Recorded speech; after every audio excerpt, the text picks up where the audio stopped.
Welcome to our channel study with Manju में। Friends, आज हम देखेंगे पॉलिटी व संविधान से रिलेटेड मोस्ट इम्पोर्टेंट प्रश्नों को, जो कि अधिकतर हम सभी एग्जाम्स में देखते ही हैं। तो आइए हम देखते हैं हमारा फर्स्ट क्वेश्चन। और फ्रेंड्स, यदि आपने अभी चैनल को सब्सक्राइब ना किया हो तो प्लीज़ चैनल को सब्सक्राइब जरूर कर लें। देखते हैं हमारा फर्स्ट क्वेश्चन है हमारा, भारतीय संविधान कब अपनाया गया था। तो भारतीय संविधान अपनाने की यदि देखें तो राइट आंसर होगा हमारा सी, यानी कि 26 नवंबर 1949 को हमारा भारतीय संविधान अपनाया गया था। और लागू की यदि बात करें तो हमारा राइट आंसर होगा ए, यानी कि लागू 26 जनवरी 1950 को हुआ था। और अपनाने की यदि बात करें तो वह हमारा 26 नवंबर 1949 को हुआ था। तो इसमें कन्फ्यूज ना हो, क्लियर कर लें। नेक्स्ट क्वेश्चन देखेंगे।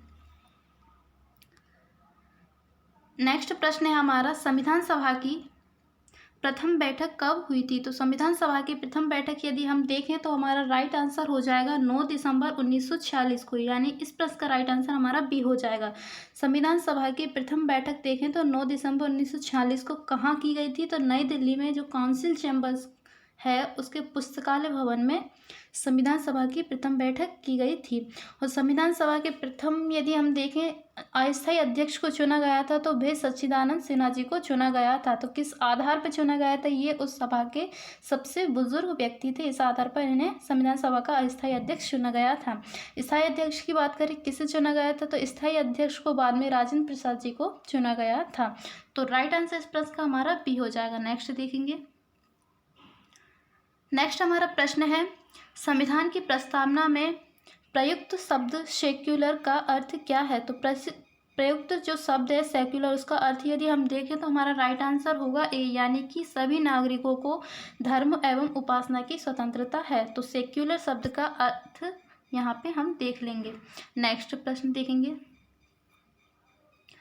नेक्स्ट हमारा प्रश्न है, संविधान के किस अनुच्छेद में ये अंकित है कि इंडिया अर्थात भारत राज्यों का एक संघ होगा। तो ये हमारे संविधान के प्रथम अनुच्छेद में ये अंकित है कि इंडिया अर्थात भारत राज्यों का एक संघ होगा। तो राइट आंसर इस प्रश्न का हमारा ए हो जाएगा, अनुच्छेद 1। नेक्स्ट प्रश्न देखेंगे। नेक्स्ट प्रश्न है हमारा, संविधान सभा का स्थायी अध्यक्ष कौन था। तो हमने फर्स्ट क्वेश्चन में ही देखा था संविधान सभा का स्थायी अध्यक्ष किसे चुना गया था। तो राइट आंसर हो जाएगा हमारा डी, यानी कि राजेंद्र प्रसाद जी को संविधान सभा का स्थायी अध्यक्ष चुना गया था। और अस्थायी अध्यक्ष की बात करें तो सच्चिदानंद सिन्हा जी को अस्थायी अध्यक्ष के रूप में चुना गया था। नेक्स्ट प्रश्न देखेंगे। नेक्स्ट हमारा प्रश्न है, निम्नलिखित में से कौन सा शब्द भारत के संविधान की उद्देशिका में नहीं है। तो भारत के संविधान की उद्देशिका की बात करें तो समाजवादी, पंथनिरपेक्ष, प्रभुत्व संपन्न, ये तीनों हमारे संविधान की उद्देशिका में शामिल हैं। लोक कल्याण की यदि बात करें तो ये हमारे संविधान की उद्देशिका में नहीं है। तो राइट आंसर इस प्रश्न का हमारा डी हो जाएगा। नेक्स्ट देखेंगे। नेक्स्ट हमारा प्रश्न है, राज्यसभा के लिए नामित प्रथम फिल्म अभिनेत्री कौन थी। तो राज्यसभा के लिए नामित प्रथम फिल्म अभिनेत्री की बात करें तो राइट आंसर होगा हमारा ए, यानी कि नरगिस दत्त जो थी वह हमारे राज्यसभा में नामित होने वाली पहली फिल्म अभिनेत्री थी। बात करें किस सन में ये नामित की गई थी, तो राइट आंसर हो जाएगा हमारा 1980 में ये हमारे नामित की गई थी। और इनके निधन की बात करें तो 1981 में इनका निधन भी हो गया था कैंसर के कारण। नेक्स्ट प्रश्न देखेंगे।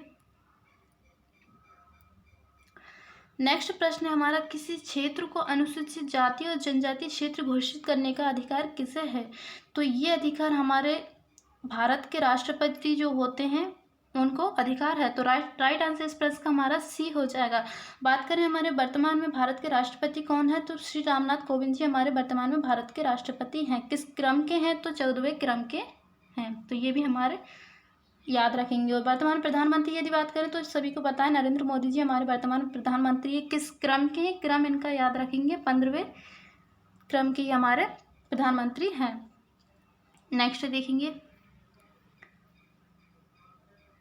प्रधानमंत्री बनने की न्यूनतम आयु कितनी होती है। तो प्रधानमंत्री की यदि हम देखें बनने की तो राइट आंसर हो जाएगा हमारा सी, यानी कि 25 वर्ष हमारे प्रधानमंत्री बनने की आयु होती है। वहीं यदि हम बात करें राष्ट्रपति बनने की आयु कितनी होती है, तो राष्ट्रपति की यदि बात करें तो वह हमारे 35 कितनी होती है? 35 वर्ष होती है। उपराष्ट्रपति की बात करें तो वह भी हमारी 35 वर्ष होती है। राज्यपाल की बात करें तो वह भी हमारी 35 वर्ष होती है। परंतु सीएम यानी कि मुख्यमंत्री की बात करें तो न्यूनतम आयु उसकी 25 वर्ष होती है। इससे अधिक भी हो सकती है, न्यूनतम आयु देखें तो वह 25 वर्ष होती है। प्रधानमंत्री की भी हमारे 25 वर्ष होती है। नेक्स्ट प्रश्न देखेंगे। नेक्स्ट प्रश्न है, मताधिकार की आयु 21 वर्ष से घटाकर 18 वर्ष किस संशोधन के तहत की गई थी? तो ये संशोधन यदि हम देखें तो हमारा राइट आंसर हो जाएगा ए, यानी कि संविधान सभा का 61वां जो संशोधन था उसके तहत मताधिकार की आयु 21 वर्ष से घटाकर 18 वर्ष की गई थी। 61वां संविधान संशोधन की यदि बात करें किस वर्ष हुआ था तो ये हमारा 1989 में हुआ था। किस वर्ष में? 1989 में ये हमारा संविधान संशोधन हुआ था। नेक्स्ट प्रश्न देखेंगे। नेक्स्ट हमारा प्रश्न है, संविधान संशोधन प्रक्रिया का वर्णन किस अनुच्छेद में दिया गया है? तो संविधान सभा का प्रक्रिया का वर्णन अनुच्छेद किस में दिया गया है? तो राइट आंसर हो जाएगा हमारा बी, यानी कि अनुच्छेद 368 में प्रक्रिया का वर्णन, संशोधन की प्रक्रिया का वर्णन किया गया है। तो राइट आंसर इस प्रश्न का हमारा बी हो जाएगा। नेक्स्ट देखेंगे। नेक्स्ट हमारा प्रश्न है, सर्वोच्च न्यायालय के किस निर्णय ने भारतीय संविधान के स्वरूप को सर्वाधिक प्रभावित किया है? तो सर्वोच्च न्यायालय के किस निर्णय ने भारतीय संविधान के स्वरूप को सर्वाधिक प्रभावित किया है? तो राइट आंसर हो जाएगा इस प्रश्न का हमारा सी, यानी कि केशवानंद भारती जो केस था हमारा, इसने हमारे भारतीय संविधान के स्वरूप को सर्वाधिक प्रभावित किया था। तो राइट आंसर इस प्रश्न का हमारा सी हो जाएगा। नेक्स्ट प्रश्न देखेंगे। नेक्स्ट हमारा प्रश्न है, निम्न में से कौन सा मौलिक अधिकार नहीं है? तो मौलिक अधिकार यदि बात करें तो शोषण के विरुद्ध अधिकार ये भी है, समानता का अधिकार ये भी है, धार्मिक स्वतंत्रता का अधिकार ये भी है। परंतु डी जो हमारा संपत्ति का अधिकार है इसे हटा दिया गया है, तो ये हमारा अब मौलिक अधिकार नहीं रहा है। तो राइट आंसर इस प्रश्न का हमारा डी हो जाएगा। नेक्स्ट प्रश्न देखेंगे। नेक्स्ट प्रश्न है, संविधान के किस संशोधन द्वारा मूल कर्तव्यों को जोड़ा गया है? तो संविधान के संशोधन की यदि बात करें तो राइट आंसर इस प्रश्न का होगा हमारा ए, यानी कि 42वें संविधान संशोधन के तहत मूल कर्तव्यों को जोड़ा गया है। तो राइट आंसर हमारा ए हो जाएगा। नेक्स्ट देखेंगे। नेक्स्ट हमारा प्रश्न है, भारत में उपराष्ट्रपति का निर्वाचन किसके द्वारा किया जाता है? तो भारत में उपराष्ट्रपति यदि देखें तो राइट आंसर होगा हमारा डी, यानी कि संसद के जो दोनों सदन होते हैं, दोनों सदन कौन से? लोकसभा व राज्यसभा, दोनों सदनों के सदस्यों के द्वारा उपराष्ट्रपति का निर्वाचन किया जाता है। तो राइट आंसर इस प्रश्न का हमारा डी हो जाएगा। नेक्स्ट देखेंगे। नेक्स्ट हमारा प्रश्न है, राज्यसभा को भंग करने के लिए निम्न में से कौन सक्षम है? तो फ्रेंड्स, राज्यसभा की यदि बात करें तो ये हमारी राज्यसभा कभी भंग नहीं होती है। तो राइट आंसर इस प्रश्न का हमारा डी हो जाएगा। वहीं लोकसभा की यदि बात करें तो ये हमारी भंग की जा सकती है। तो यदि देखें तो ये हमारे पीएम यानी कि प्रधानमंत्री की सलाह पर राष्ट्रपति लोकसभा को भंग कर सकते हैं, या ये स्वतः की यदि बात करें तो 5 वर्ष का इसका कार्यकाल होता है, 5 वर्ष ये स्वतः ही भंग हो जाती है, दोबारा से लोकसभा को निर्मित किया जाता है। तो राइट आंसर इस प्रश्न का प्लान हमारा डी हो जाएगा। राज्यसभा को कभी भंग नहीं किया जा सकता है। नेक्स्ट प्रश्न देखेंगे। नेक्स्ट हमारा प्रश्न है, जब भारत के राष्ट्रपति व उपराष्ट्रपति दोनों के पद खाली हो तो उनका काम कौन करता है? तो राइट आंसर इस प्रश्न का हमारा हो जाएगा डी, यानी कि मुख्य न्यायाधीश ऐसी स्थिति में काम करते हैं जब भारत के राष्ट्रपति व उपराष्ट्रपति दोनों एक ही पद खाली हों। और यदि वर्तमान में हमारे मुख्य न्यायाधीश की यदि बात करें तो वह कौन है? शरद अरविंद बोबड़े जी हमारे वर्तमान में मुख्य न्यायाधीश हैं। कौन से क्रम के? तो वे हमारे 47वें क्रम के मुख्य न्यायाधीश हैं। और पहले मुख्य न्यायाधीश की यदि बात करें तो एच जी कानिया हमारे पहले मुख्य न्यायाधीश रहे हैं। तो राइट आंसर इस प्रश्न का हमारा डी हो जाएगा। जब भारत के राष्ट्रपति और उपराष्ट्रपति दोनों के पद खाली हों तो ऐसी स्थिति में मुख्य न्यायाधीश उनका कार्य करते हैं। नेक्स्ट प्रश्न देखेंगे।